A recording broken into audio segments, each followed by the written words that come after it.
I never thought I would come home from a 2-week business trip to find a stranger sitting in my garage drinking coffee like she owned the place.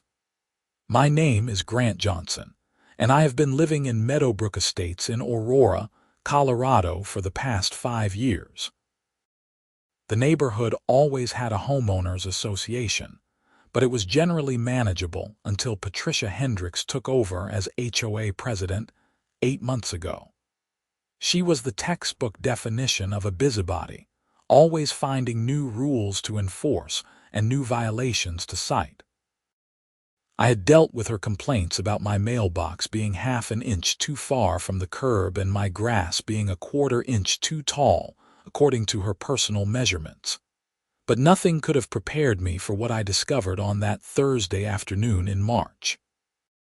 I pulled into my driveway, exhausted from the flight back from Seattle, where I had been overseeing the installation of new security systems for a major client. My company specialized in commercial security solutions, and this particular project had required me to be on site for 14 days straight.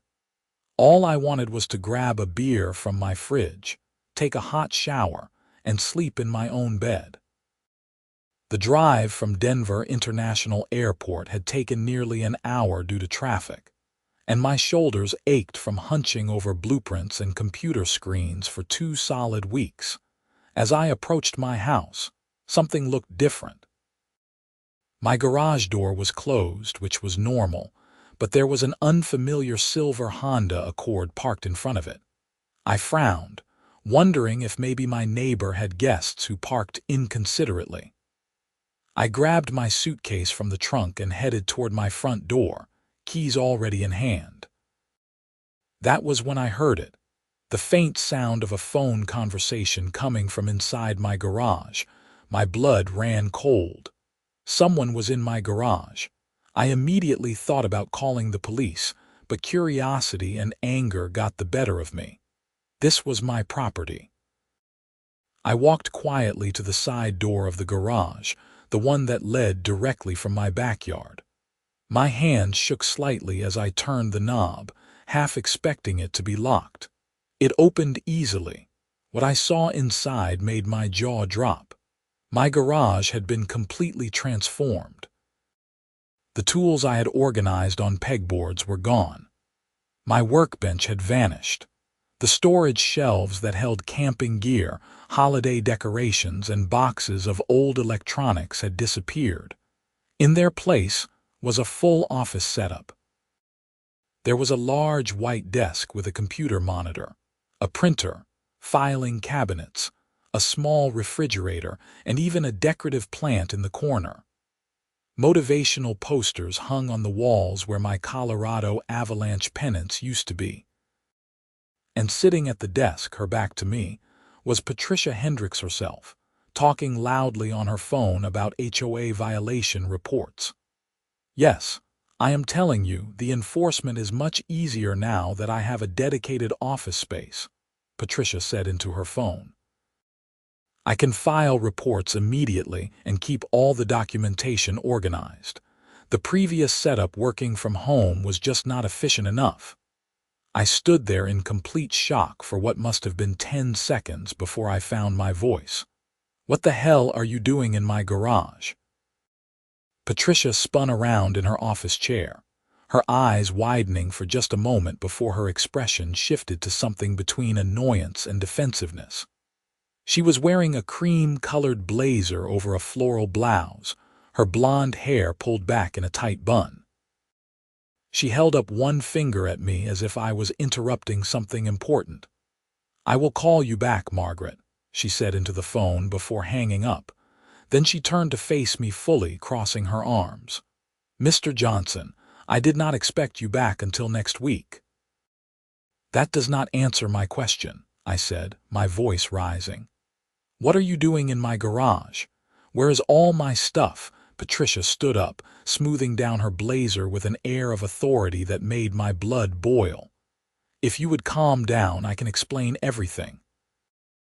The HOA board held an emergency meeting 2 weeks ago regarding the need for a proper administrative office. The community center is being renovated, and we needed a temporary space. Your property was identified as having suitable unused square footage. I stared at her in disbelief. Unused. This is my garage. I use it. And even if I did not, you cannot just take over someone's property without permission. Actually, according to Article 7, Section 4 of the HOA bylaws, the board has the authority to utilize common areas and, in emergency circumstances, private property for community purposes, Patricia said, her tone becoming increasingly condescending. We sent out an email notification to all residents. Perhaps you should check your inbox more regularly. This is not a common area, I said, my hands clenching into fists at my sides. This is my private garage attached to my private house that I own. And I definitely did not receive any email about you converting my garage into an office. Patricia walked over to the filing cabinet and pulled out a folder. She flipped through it and produced a printed document. Here is a copy of the email sent to the address we have on file for you. Grant.Johnson@securitytech.com. It was sent on March 4th at 9:32 in the morning. I grabbed the paper from her hand and scanned it quickly. The email was real, but the content was buried in the middle of a long, rambling message about various HOA updates and rule clarifications. There was a single sentence that read, "The board will be establishing a temporary administrative office in an appropriate location within the community to maintain continuity of operations during the community center renovation." This does not say anything about using my garage specifically, I said, waving the paper at her.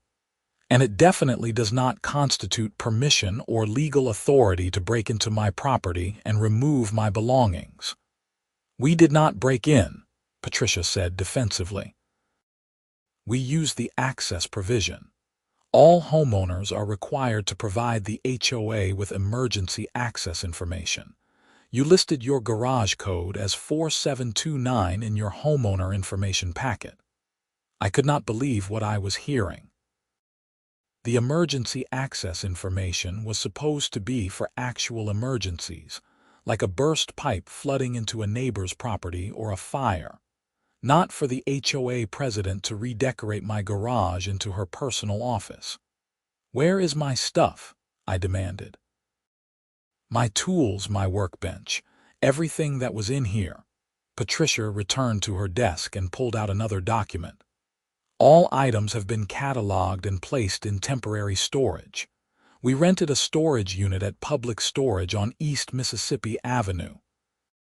Here is the access information and the inventory list. Everything is perfectly safe. I took the paper, my hands shaking with rage.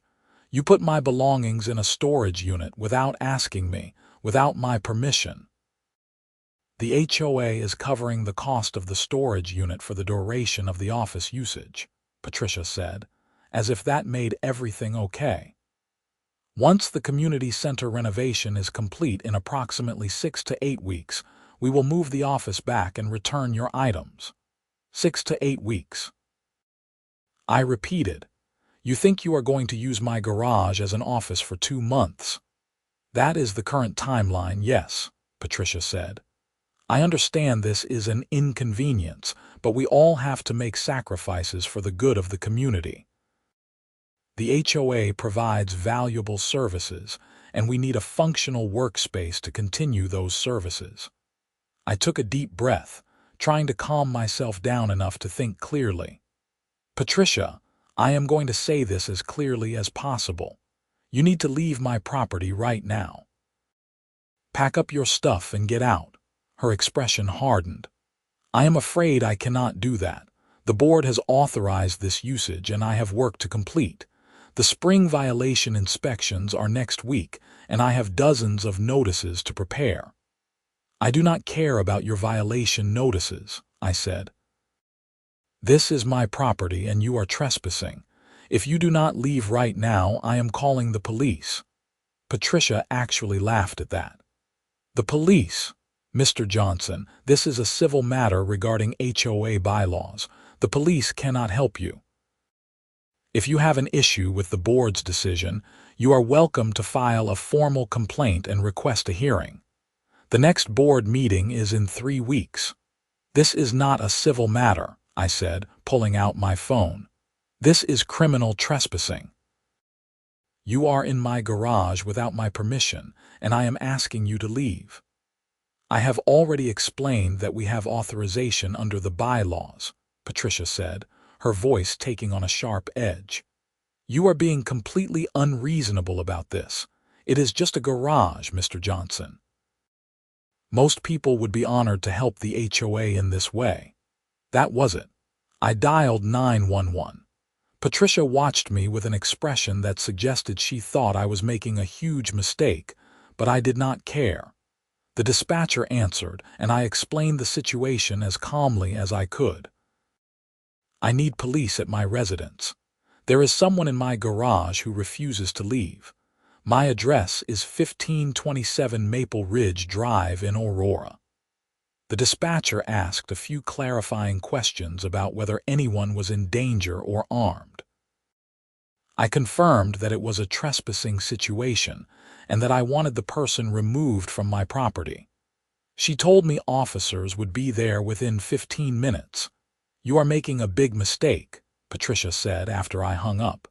The board is not going to be happy about this. You are going to face consequences for interfering with HOA operations. The only person facing consequences is you, I said. You broke into my garage, removed my property, and set up an office without my consent. I do not care what the HOA bylaws say. You cannot just take over someone's private property.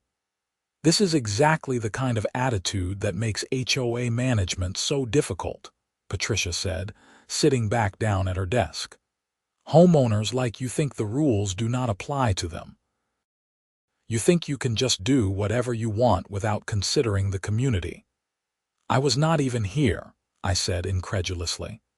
I have been in Seattle for 2 weeks working. I came home to find you sitting in my garage like you own it. If you had responded to the email, we could have discussed this properly, Patricia said.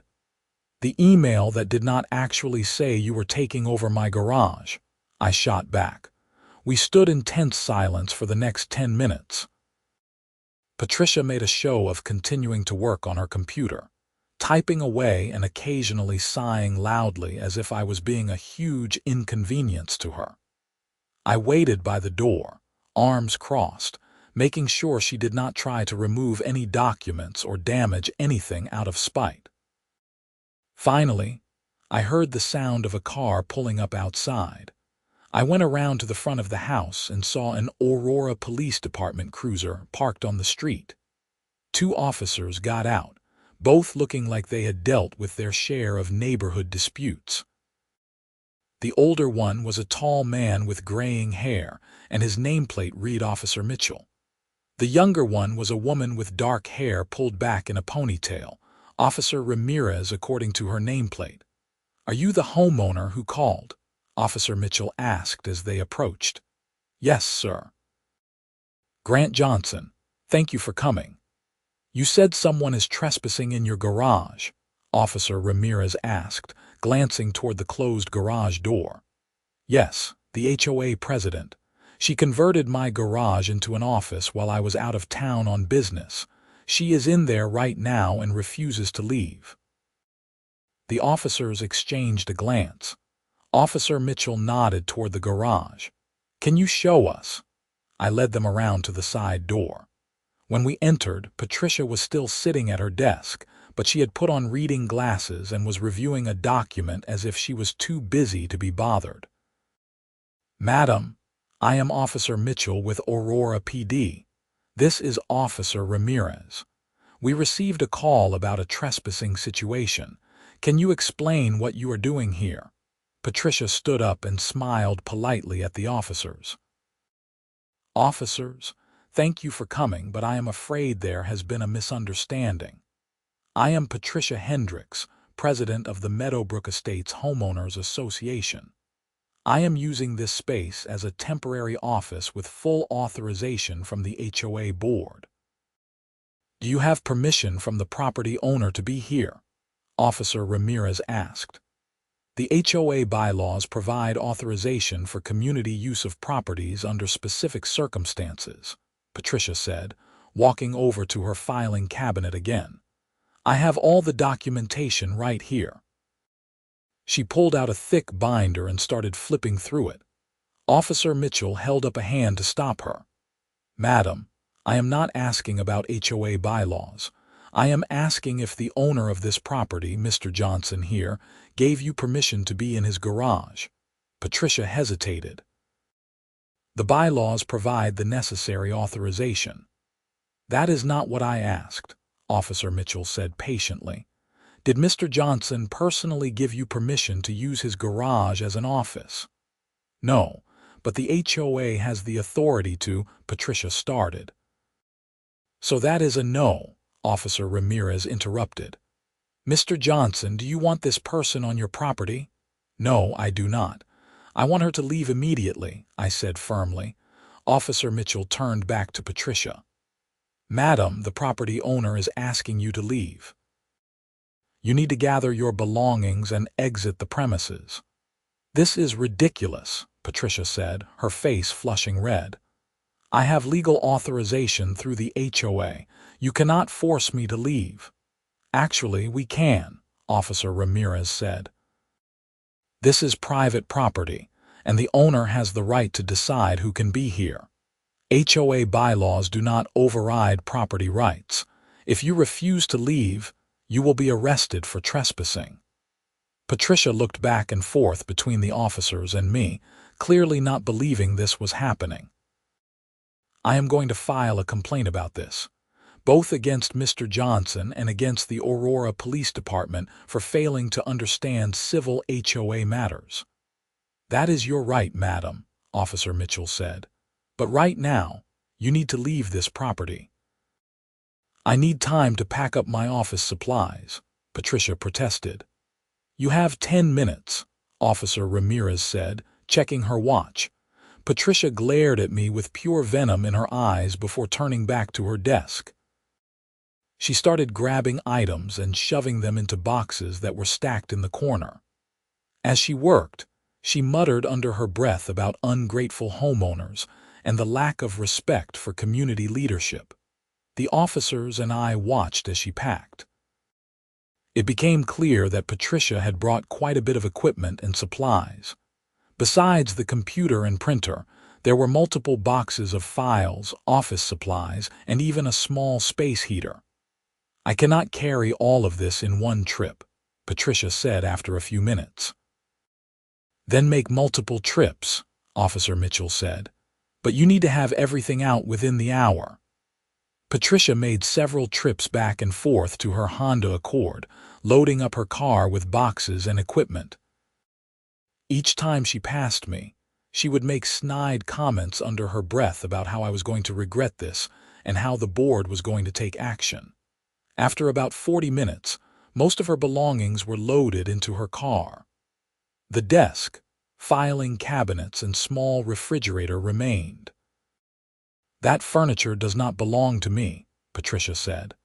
I purchased it specifically for the office. I will need to arrange for movers to collect it. You have 48 hours to remove everything, Officer Ramirez said. After that, Mr. Johnson has the right to dispose of it as he sees fit. That is completely unreasonable, Patricia argued. I need at least a week to arrange for proper moving services. 48 hours, Officer Mitchell repeated firmly. Patricia grabbed her purse and the last few items from the desk. She turned to face me one final time. You have made a very serious enemy today, Mr. Johnson. The board will hear about this, and we will be exploring all legal options available to us. You may think you have won, but this is far from over. Get off my property, I said coldly. Patricia stormed out, and we heard her car door slam and the engine start. Officer Mitchell turned to me. Do you want to press charges for trespassing? I thought about it for a moment. Part of me wanted to see Patricia face consequences for what she had done, but I also knew that would likely escalate the situation even further. Can I decide later? I need to figure out what my options are. You have up to a year to press charges for misdemeanor trespassing in Colorado, Officer Ramirez said. But I would recommend documenting everything that happened.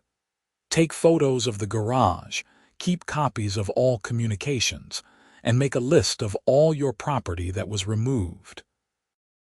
I definitely will, I said. Thank you both for your help. One more thing, Officer Mitchell said. She mentioned HOA bylaws and authorization. You might want to consult with a property attorney. Even if the HOA bylaws say what she claims, it is hard to imagine any bylaw that would legally allow them to take over your private garage, but you will want professional legal advice on that. After the officers left, I stood in my garage and looked around at the mess Patricia had created. The desk and filing cabinets took up half the space. I took dozens of photos from every angle, documenting exactly how she had set up her office. Then I started going through the storage unit information she had left behind. The storage unit was about 3 miles away. I decided to drive over there immediately to check on my belongings. When I arrived at the public storage facility and entered the unit number and access code Patricia had provided, I was relieved to see that most of my items appeared to be there. My tools were stacked in boxes. My workbench was disassembled and leaning against the wall, and the storage shelves were collapsed and laying on the floor.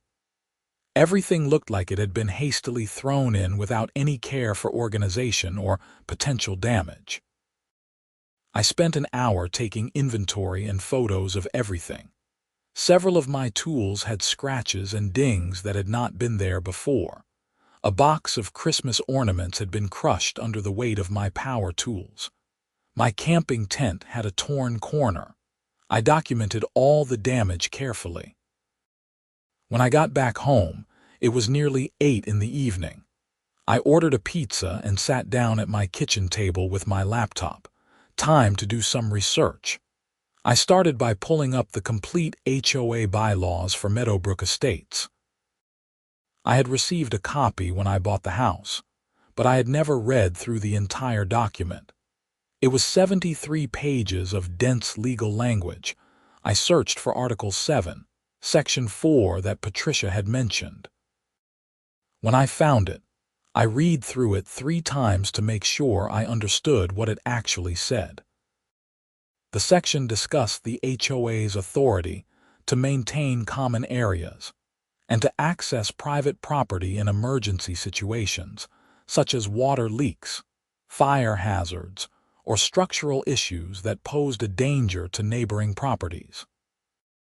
There was absolutely nothing in the bylaws that authorized the HOA to commandeer private property for office space or any other non-emergency purpose.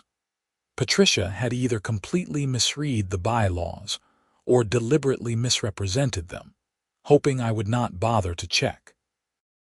My anger, which had started to fade, came roaring back. She had not just trespassed on my property. She had done so while lying about having legal authority to do it. I spent the next 2 hours drafting a detailed email to the entire HOA board of directors. Besides Patricia, there were 4 other board members: Daniel Wright, the vice president, Susan Martinez, the treasurer, Kevin O'Brien, the secretary, and Margaret Chen, the member at large. I described everything that had happened, included photos of the garage office setup, referenced the actual text of Article 7, Section 4, and demanded a formal response within 48 hours. I also demanded reimbursement for the damaged items, compensation for the storage unit rental, and Patricia's immediate resignation from the board. I sent the email to all 5 board members and copied myself for records. The next morning, I woke up to find my inbox flooded with responses. Daniel Wright had sent a message at 6:30 in the morning expressing shock and concern about what had happened. He claimed he had no knowledge of Patricia's plan to use my garage and promised to investigate immediately. Susan Martinez sent a similar message, stating that she had been under the impression Patricia was setting up an office in the community center's storage room, not in a resident's private garage. Kevin O'Brien's response was more cautious. He said that Patricia had briefed the board about establishing a temporary office, but had not provided specific details about the location. He suggested we all meet to discuss the situation and find a resolution. Margaret Chen, however, sent a very different email. Her message essentially backed up Patricia's version of events, claiming that the board had indeed authorized the use of my garage and that I was being difficult and uncooperative. She suggested that if I had a problem with the board's decisions, I should consider moving to a different neighborhood. The final email was from Patricia herself. It was a long, rambling message accusing me of harassment, interference with HOA operations, and creating a hostile environment for volunteers trying to serve the community. She claimed that she had acted entirely within her authority and that my actions in calling the police were defamatory and potentially criminal. She threatened to file a lawsuit against me for damages to HOA operations. I forwarded all the emails to my personal email account and saved copies to a cloud backup. Then, I started looking for lawyers who specialized in HOA disputes. After some research and a few phone calls, I had a consultation scheduled for Monday afternoon with an attorney named Rebecca Arnold from a firm that handled property law and HOA conflicts. Over the weekend, I rented a truck and started moving my belongings back from the storage unit. It took 3 trips and most of Saturday to get everything transported. On Sunday, I called a moving company that agreed to come on Monday morning to remove Patricia's furniture from my garage. I made it clear that they needed to be careful with the items since I did not want to give Patricia any excuse to claim I had damaged her property. Monday morning arrived, and the movers showed up right on time. They loaded the desk, filing cabinets, and refrigerator onto their truck. I had them deliver everything to Patricia's home address, which was listed in the HOA directory. I went with them to document the delivery.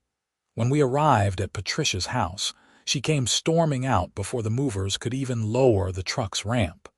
"What do you think you are doing?" she demanded. "Returning your property," I said calmly. "You had 48 hours to remove it. The time is up." "I told you I needed more time to arrange for movers," Patricia said. "And I arranged movers for you," I said. "The furniture will be placed in your driveway. What you do with it after that is your business. You cannot just dump my property in my driveway," Patricia protested. "Sure I can," I said. "It was in my garage without permission. I am being generous by delivering it to you instead of leaving it on the curb." The movers, clearly uncomfortable with the tension, quickly unloaded everything and stacked it neatly in Patricia's driveway. I tipped them well and thanked them for their help. Patricia stood there with her arms crossed, glaring daggers at me the entire time. "The board is meeting tonight to discuss your behavior," Patricia said as I was about to leave. "I would not be surprised if you receive a notice of violation for harassment and interference with HOA operations." "Looking forward to it," I said. "See you at the meeting." I drove straight from Patricia's house to my appointment with Rebecca Arnold. Her office was in a professional building in downtown Denver. Rebecca was in her early 40s, with sharp eyes and a no-nonsense demeanor that immediately put me at ease. I spent an hour telling her everything that had happened and showing her all the documentation I had gathered. Rebecca reviewed the photos, emails, and HOA bylaws carefully. When she finished, she leaned back in her chair and shook her head. "This is one of the more blatant cases of HOA overreach I have seen," she said. Patricia Hendricks clearly exceeded her authority. The bylaws do not provide any basis for what she did. She trespassed on your property, removed your belongings without permission, and caused property damage in the process. "What are my options?" I asked. "Several," Rebecca said. "First, you can file a police report and press charges for criminal trespassing. Second, you can file a civil lawsuit against both Patricia personally and the HOA for property damage, conversion of your belongings, and potentially harassment. Third, you can file a formal complaint with the HOA board demanding Patricia's removal and seeking compensation for your damages." "What would you recommend?" I asked. "I would recommend doing all three," Rebecca said. "Press charges with the police, file a civil suit, and follow through with the HOA complaint process. Patricia needs to understand that what she did was not just inappropriate, it was illegal. And the HOA board needs to understand that they cannot allow their officers to abuse their positions like this." "Will the criminal charges actually go anywhere?" I asked. She did have the garage code, even if she misused it. "Having an emergency access code does not give someone blanket permission to enter your property whenever they want," Rebecca explained. "It is like giving a neighbor a spare key. They cannot just let themselves in to use your kitchen because they do not feel like cooking at home." She used access information provided for emergencies to commit trespass. The criminal case should be straightforward. We discussed the costs and timeline for pursuing legal action. Rebecca's firm charged a reasonable hourly rate, and she estimated the civil case would likely settle before going to trial once the HOA realized how weak their position was. I agreed to retain her services and sign the necessary paperwork. That evening, I attended the emergency board meeting that Patricia had called. It was held in a small conference room at a local library since the community center was still under renovation. All 5 board members were present, along with about a dozen other residents who had heard about the situation through neighborhood gossip. Patricia called the meeting to order and immediately launched into her version of events. According to her, she had properly notified me about the temporary office, followed all HOA protocols, and acted entirely within her authority. She painted me as an aggressive, uncooperative homeowner who had verbally abused her and called the police on her for trying to perform her HOA duties. "Mr. Johnson's actions constitute harassment of an HOA officer," Patricia said. "I am recommending that the board issue a formal violation notice and fine him accordingly. His behavior has created a hostile environment and interfered with essential community operations." When she finished, Daniel Wright spoke up. "Patricia, I have to say, I am very concerned about what I have been hearing. Several board members, myself included, were not aware that you plan to use Mr. Johnson's private garage as an office. Can you explain how that decision was made?" Patricia's face tightened. "The board authorized me to establish a temporary office. I identified the most suitable location and proceeded accordingly. But we never specifically approved using a resident's garage," Susan Martinez interjected. "When you briefed us, you said you were looking at options in the community center or possibly renting a small office space. The community center was not available, and renting office space was too expensive," Patricia said. "I used my discretion as president to identify an alternative solution." "Your discretion does not extend to commandeering private property," I said, unable to stay quiet any longer. "You will have your turn to speak, Mr. Johnson," Patricia snapped. "Actually, I think he should speak now," Kevin O'Brien said. We need to hear both sides of this. I stood up and calmly presented my case.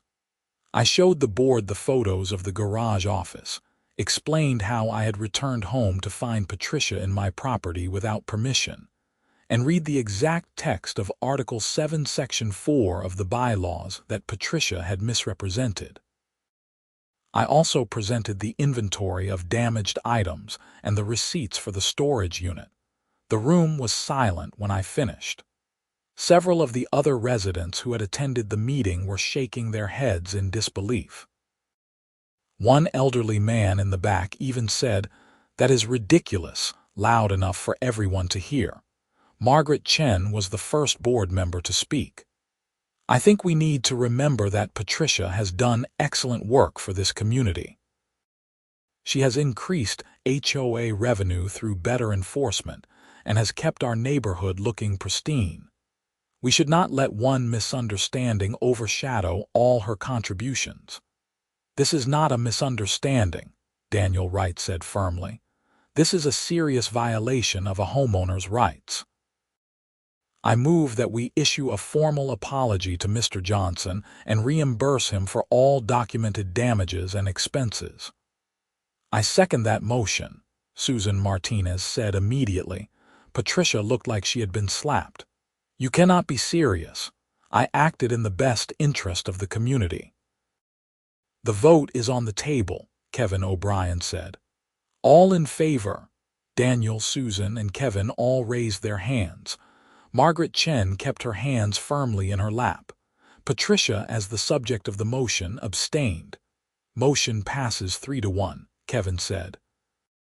"Patricia, I am sorry, but what you did was wrong.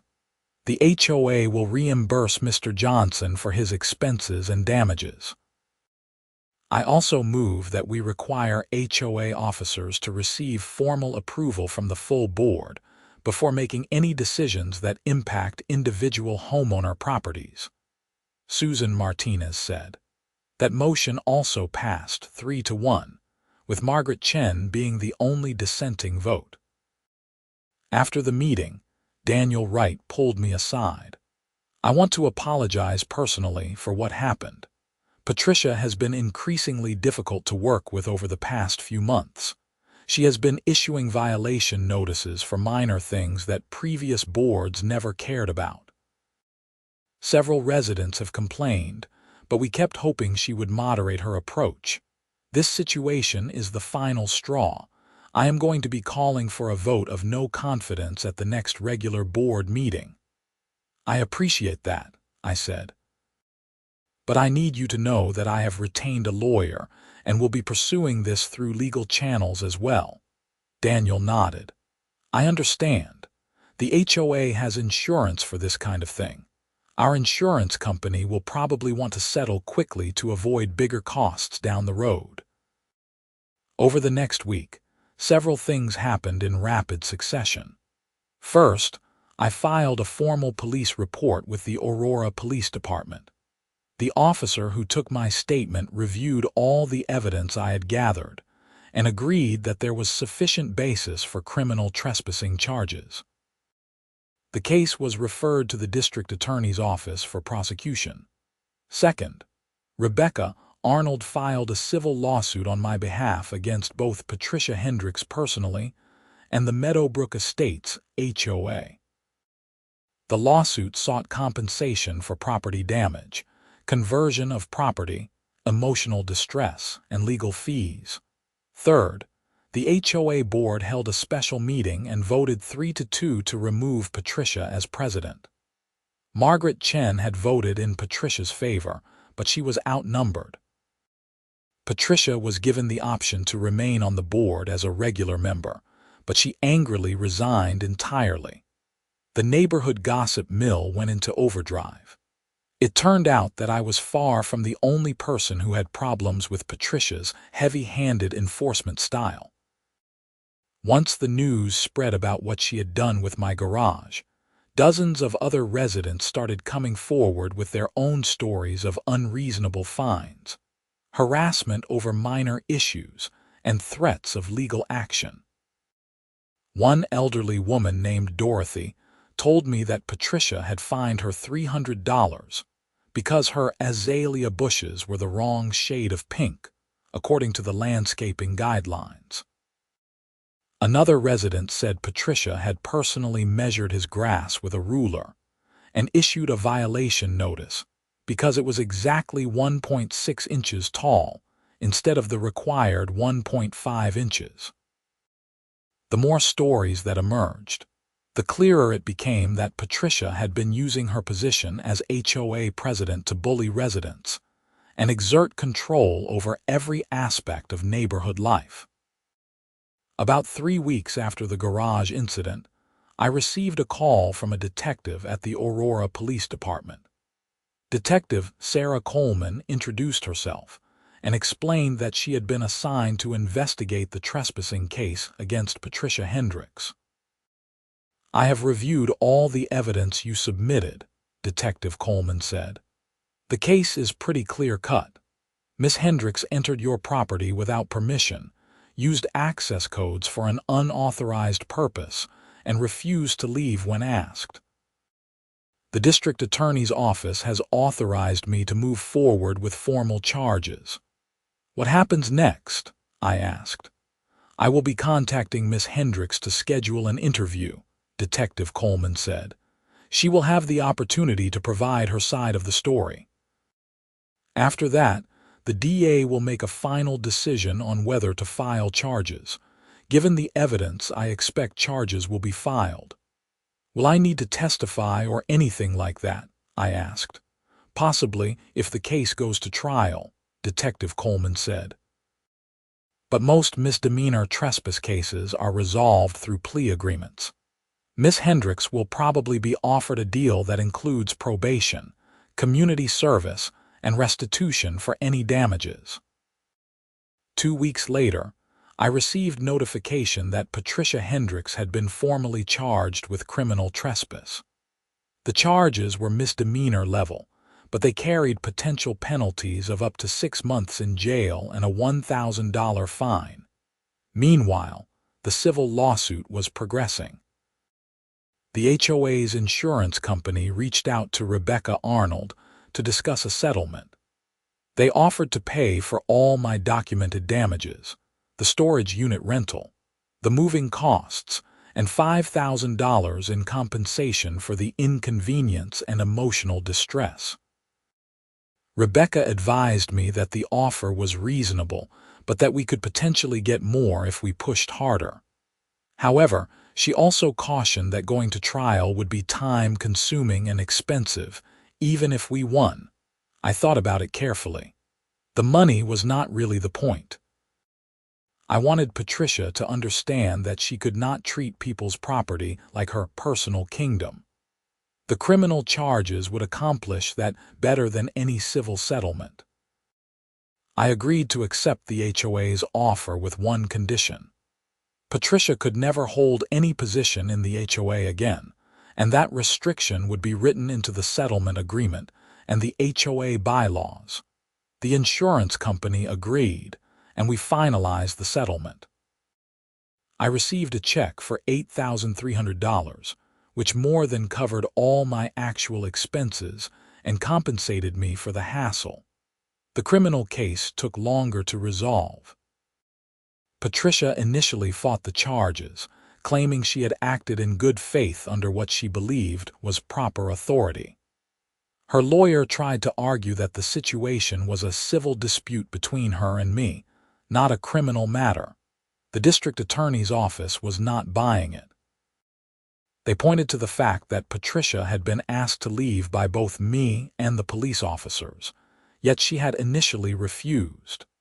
They also emphasized that she had no legitimate legal authority to use my garage as an office, which meant her entry was trespass from the beginning. About 2 months after the charges were filed, Patricia's lawyer reached out to the DA to discuss a plea deal.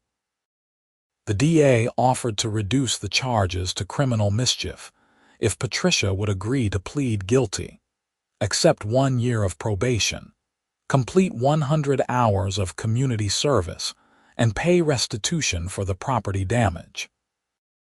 Patricia initially rejected the offer, still convinced that she had done nothing wrong. Her lawyer apparently had a very serious conversation with her about the likelihood of losing at trial and potentially facing jail time. Patricia finally agreed to accept the plea deal. The court hearing was scheduled for a Tuesday morning in August. I took the day off work to attend. The courtroom was small and not very crowded. Patricia sat with her lawyer at the defense table, looking smaller and more defeated than I had ever seen her. When the judge called the case, Patricia stood up. The judge reviewed the terms of the plea agreement and asked Patricia if she understood what she was agreeing to. "Yes, Your Honor," Patricia said quietly. "And do you wish to enter a plea of guilty to the charge of criminal mischief?" The judge asked. Patricia hesitated for a long moment. I could see her lawyer whisper something to her. Finally, she spoke. "Yes, Your Honor, guilty." The judge accepted the plea and sentenced Patricia according to the agreement. 1-year probation, 100 hours of community service, and restitution to be paid within 90 days. The judge also delivered a short lecture about respecting other people's property and the importance of understanding the limits of one's authority. As we left the courtroom, Patricia and I made eye contact for just a moment. I did not see anger in her eyes anymore. I saw embarrassment and regret. She looked away quickly and hurried out of the building.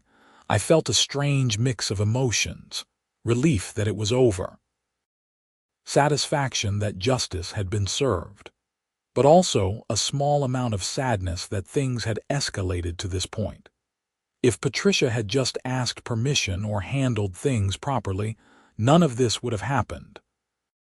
In the months that followed, life in Meadowbrook Estates gradually returned to normal. Daniel Wright took over as HOA president and immediately implemented a series of reforms.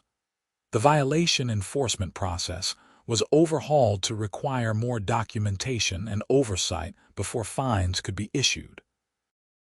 Board members could no longer make unilateral decisions about using community resources or impacting individual properties. And most importantly, the HOA adopted a more reasonable, neighborly approach to governance. The neighborhood atmosphere improved dramatically. People were no longer afraid of getting ridiculous violation notices for trivial issues. Block parties and community events became more common. Residents actually started talking to each other again, instead of viewing their neighbors as potential sources of HOA complaints. I eventually got my garage completely back to normal. I spent a weekend reassembling my workbench, organizing my tools, and putting everything back where it belonged. I even bought a new Colorado Avalanche pennant to replace the one that had disappeared during Patricia's renovation. The damaged Christmas ornaments could not be replaced since many of them had sentimental value, but I did my best to salvage what I could. The torn camping tent was repairable with a patch kit. Most of my tools cleaned up nicely, despite the scratches and dings.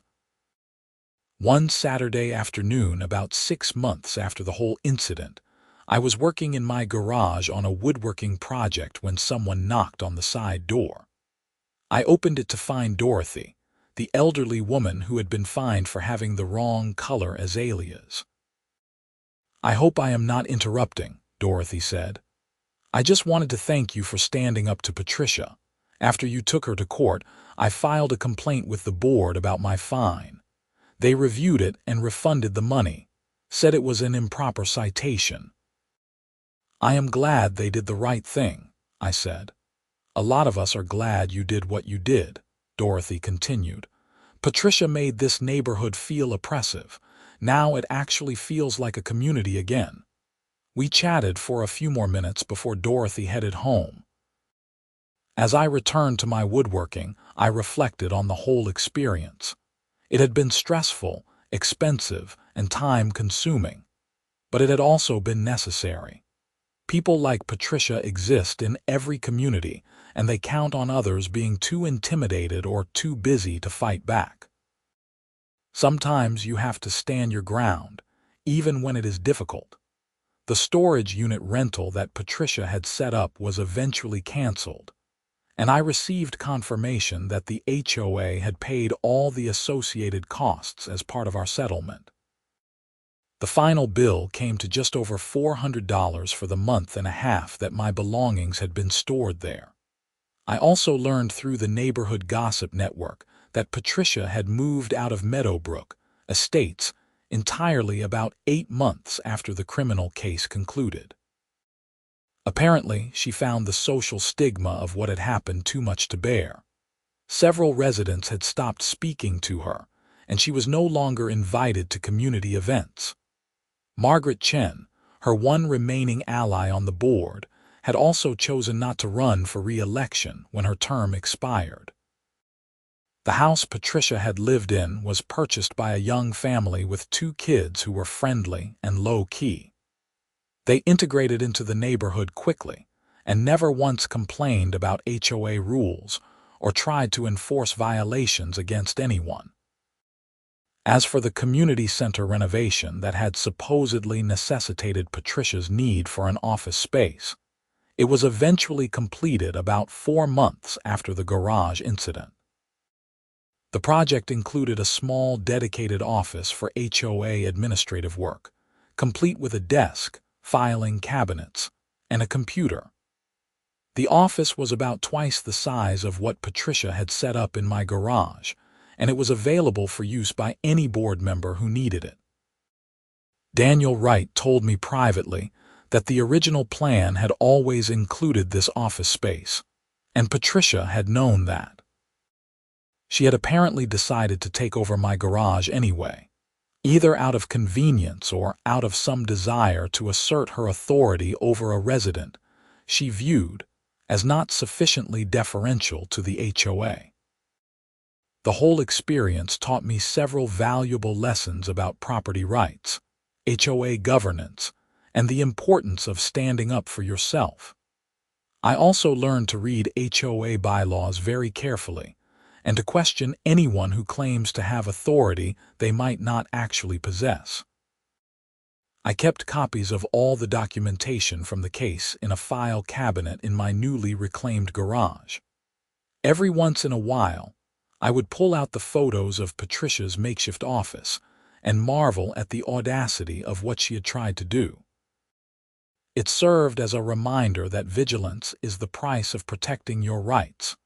My relationship with the HOA improved significantly under Daniel Wright's leadership. I even volunteered to serve on the Architectural Review Committee, helping to evaluate requests for home improvements and additions. The committee operated with transparency and common sense, approving most requests as long as they met basic standards and were not genuinely disruptive to the neighborhood aesthetic.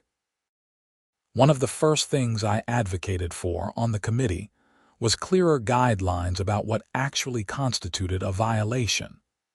The old rules were vague and subject to interpretation, which had allowed Patricia to issue citations for absurdly minor issues. We drafted new guidelines that specified exactly what was and was not acceptable, with clear measurements and objective standards. For example, instead of saying lawns should be neatly maintained, the new rule specified that grass should be kept between 1 and 3 inches in height. That gave homeowners a reasonable range to work with instead of having to worry about Patricia showing up with a ruler to measure if their lawn was 1.6 inches instead of 1.5. The neighborhood appreciated the changes.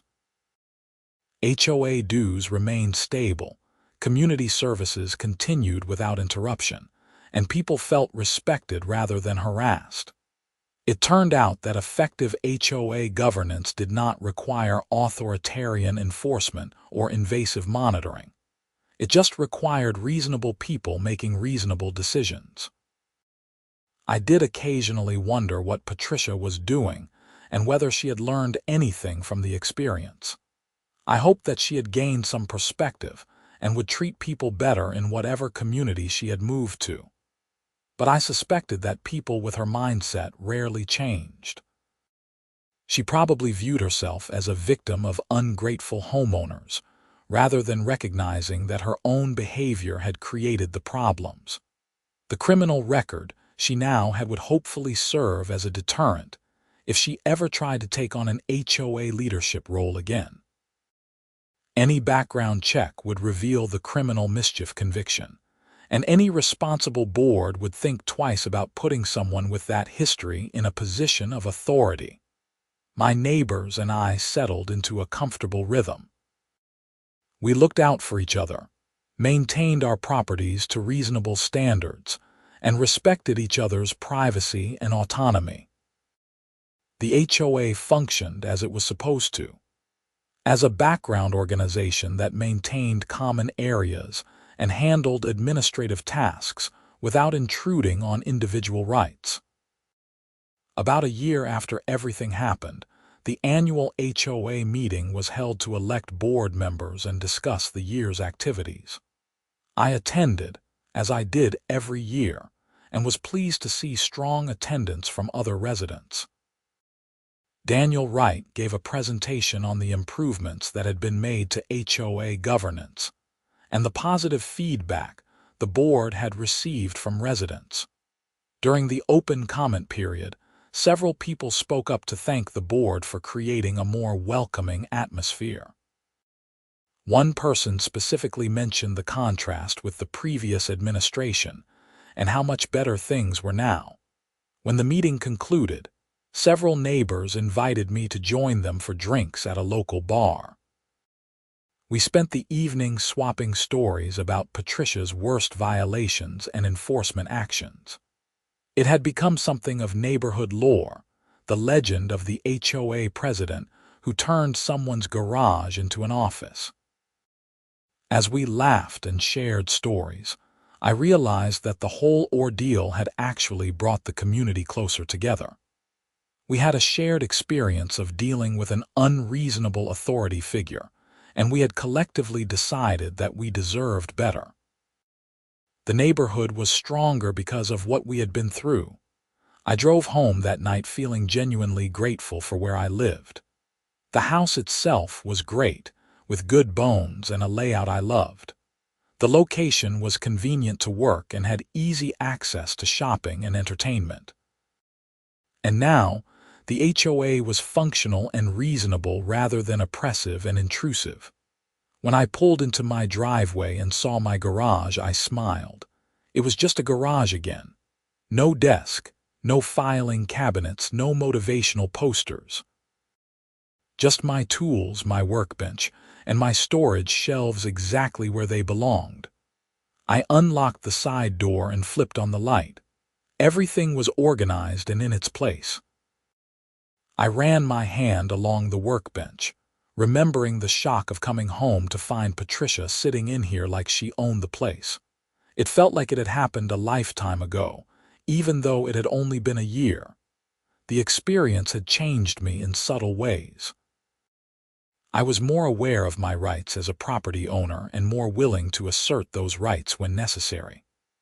I had learned that sometimes conflict is unavoidable, and that backing down to unreasonable demands only encourages more unreasonable behavior.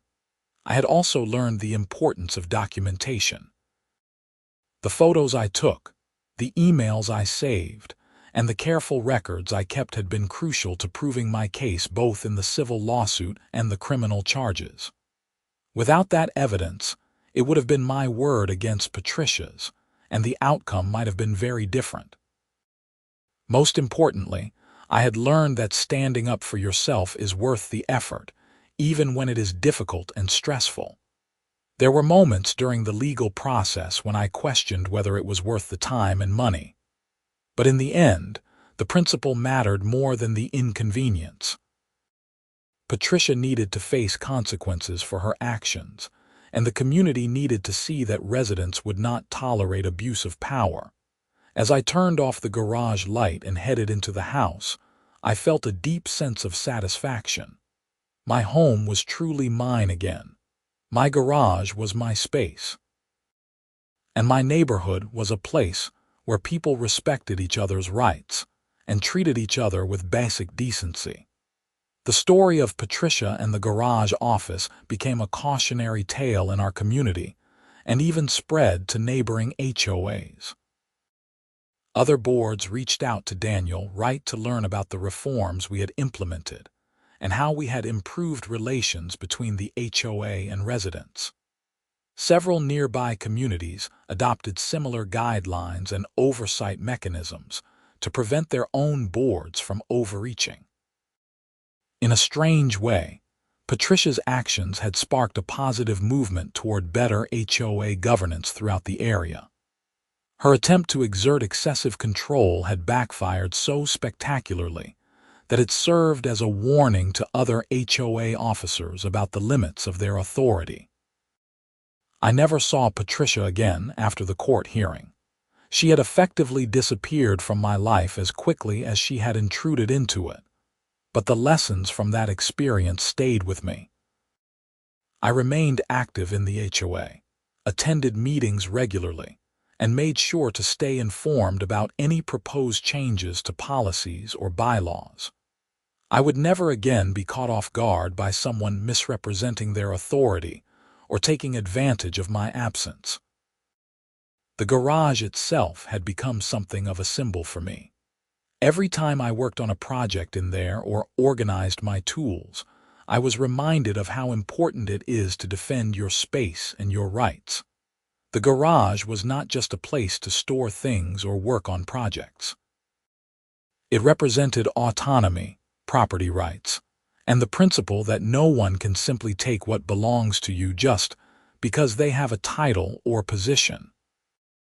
Years later, when I would tell the story to new neighbors or friends, they would always be shocked that someone would have the audacity to do what Patricia did. It did sound almost unbelievable when you said it out loud. The HOA president broke into my garage and turned it into an office. But it really happened, and it served as a reminder that positions of authority can attract people who want to control others rather than serve their community. The community thrived under better leadership. Property values in Meadowbrook Estates increased. Residents took pride in their homes without fear of unreasonable fines. And the HOA became what it was always supposed to be: a helpful organization that maintained common standards and facilitated community while respecting individual property rights. I sometimes wondered if Patricia ever reflected on what she had done and wished she had handled things differently. Did she understand that a simple request for permission might have resulted in me saying yes? Did she realize that her authoritarian approach had been her downfall? Or did she still believe she had been right and that I was the villain in the story? I would never know the answers to those questions, and ultimately, it did not matter. What mattered was that justice had been served, my property rights had been vindicated, and the community had learned important lessons about governance and respect. As I sit here now in my garage, working on a new shelving project for better organization, I feel completely at peace with how everything turned out. The trauma of finding a stranger in my garage has faded into a story I tell at parties. The anger I felt has transformed into a kind of bemused appreciation for the absurdity of the situation. And the stress of the legal process has been replaced by satisfaction that I did the right thing. My garage is mine. My home is mine. And no HOA president, no matter how power-hungry, can take that away from me. That is the real victory, and it is one I will never take for granted again.